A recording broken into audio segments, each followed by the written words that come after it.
welcome to A Year of Joy. My name is Sherry Elise, and I will be your Joy Reporter. Every single week, I will be introducing you to one of your Joy Superpower partners.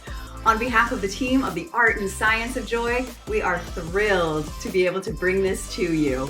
So, without further ado, let's meet your Joy Superpower partner.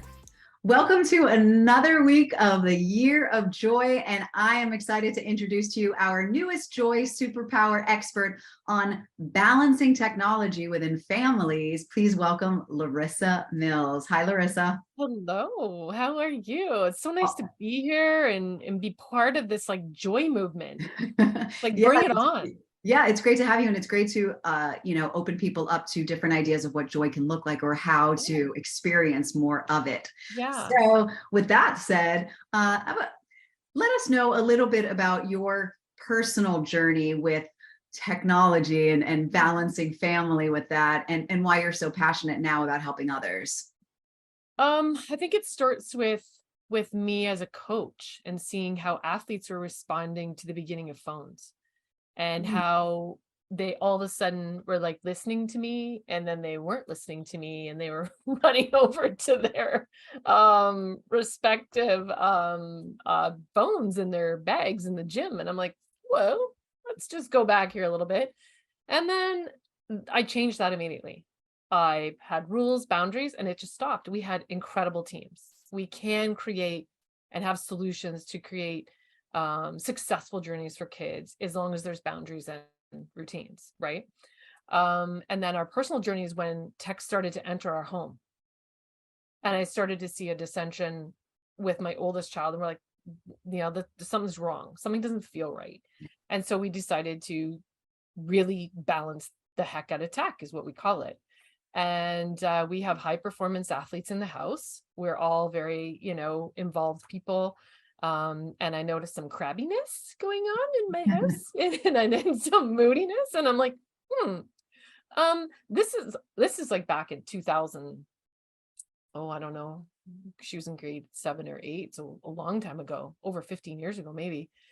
And I'm like, I think we're going to remedy this. So what we did was we implemented no phones on the second floor, no phones at the, we had iPads. There weren't phones yet. And we didn't allow them phones till grade 9 in our house. So we Mm. stuck to our guns and we stuck to the rules. And, we have happier kids who can function with adults and speak and express themselves, and they're confident. Because what we've noticed in the newest studies from the medical societies, the Canadian, American, British, and Australian, it's really cool stuff that's coming out. It's sad stuff, but here's the interesting part, is that phone use isn't necessarily the problem. Social media is impacting their brain and our brains. It's making us feel, so if we had a balloon in front of us, like a big confidence balloon, and we go to look on social media, and then our confidence balloon kind of shrinks, and that's everyone.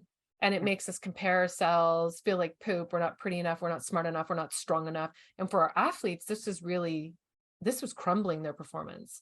So I decided to create a company that balanced phones for athletes and created a social media pathway to their big events.